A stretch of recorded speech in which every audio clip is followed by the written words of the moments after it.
Hi hello welcome to స్వాహా vlogs. ఈరోజు వీడియోలో శ్రావణ మాసం పండుగ వస్తుంది కదా. సో ఆ మాసంలో ఏ పండుగలు ఎప్పుడు వచ్చాయనేది ఈ వీడియోలో తెలుసుకుందాము. ఈ ఏడాది శ్రావణ మాసం ఎప్పటి నుండి ప్రారంభమవుతుంది, ఈ సమయంలో వచ్చిన పండుగలు, వాటి ప్రాముఖ్యత గురించి ఈ వీడియోలో తెలుసుకుందాము. మరికొన్ని రోజుల్లో ఆషాఢ మాసము ముగిసిపోతుంది, శ్రావణ మాసము ప్రారంభమవుతుంది. చంద్రుడు శ్రవణ నక్షత్రంలోకి ప్రవేశించినప్పటి నుంచి శ్రావణ మాసంగా పరిగణిస్తారు. హిందూ మతంలో అత్యంత ముఖ్యమైన పవిత్రమైన మాసంగా శ్రావణ మాసాన్ని పరిగణిస్తారు. తెలుగు పంచాంగ క్యాలెండర్ ప్రకారము శ్రావణ మాసము 5వ. దీని ప్రకారము ఈ ఏడాది శ్రావణ మాసము ఆగస్టు 5 నుండి ప్రారంభమవుతుంది. శివునికి అత్యంత ప్రీతికరమైన మాసం ఇది. అనేక వ్రతాలు, పూజలు ఆచరించేందుకు అనువైన మాసము. శ్రీ మహావిష్ణువు జన్మ నక్షత్రం కూడా శ్రవణ నక్షత్రం వల్ల ఈ మాసానికి శ్రావణ మాసమని పేరు వచ్చిందని చెబుతారు. ఈ మాసంలో మహిళలు అనేక వ్రతాలను ఆచరిస్తారు. భర్తకు దీర్ఘాయువు ఇవ్వమని, సౌభాగ్యాన్ని ప్రసాదించమని కోరుకుంటూ వ్రతాలు చేపడతారు. మంగళగౌరి వ్రతము, వరలక్ష్మీ వ్రతము ఈ మాసంలోనే జరుపుకుంటారు. శ్రావణ మాసంలో వచ్చే 4 మంగళవారాలు మంగళగౌరిని పూజిస్తారు. పార్వతీదేవికి ఉన్న మరొక పేరే మంగళగౌరి. కొత్తగా పెళ్లైన దంపతులు ఈ వ్రతాన్ని తప్పనిసరిగా ఆచరిస్తారు. మంగళగౌరి వ్రతము గురించి శ్రీకృష్ణుడు స్వయంగా ద్రౌపదికి వివరించినట్లు పురాణాలు చెబుతున్నాయి. శ్రావణ మాసంలో వచ్చే అతి ముఖ్యమైన మరొక వ్రతము వరలక్ష్మీ వ్రతము.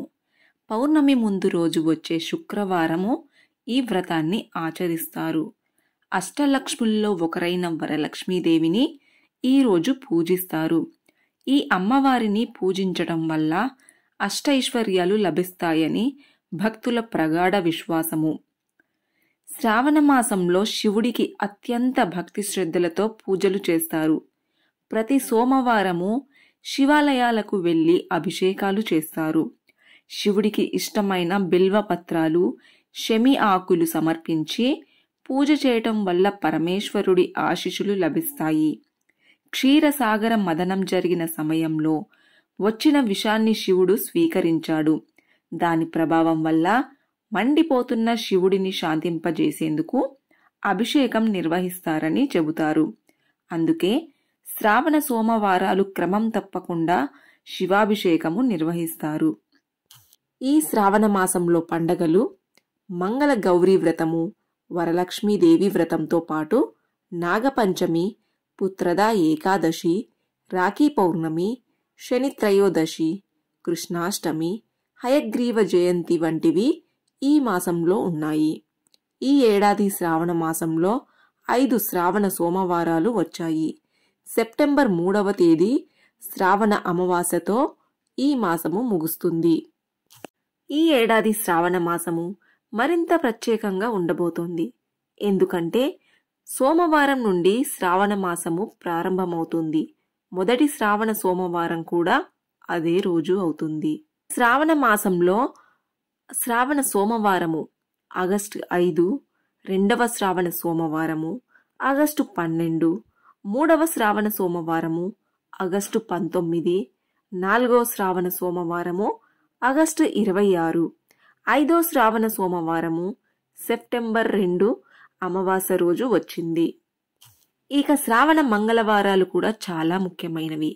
మొదటి శ్రావణ మంగళవారము ఆగస్టు 6, 2వ శ్రావణ మంగళవారము ఆగస్టు 13, 3వ శ్రావణ మంగళవారము ఆగస్టు 20, 4వ శ్రావణ మంగళవారము ఆగస్టు 27న వచ్చాయి.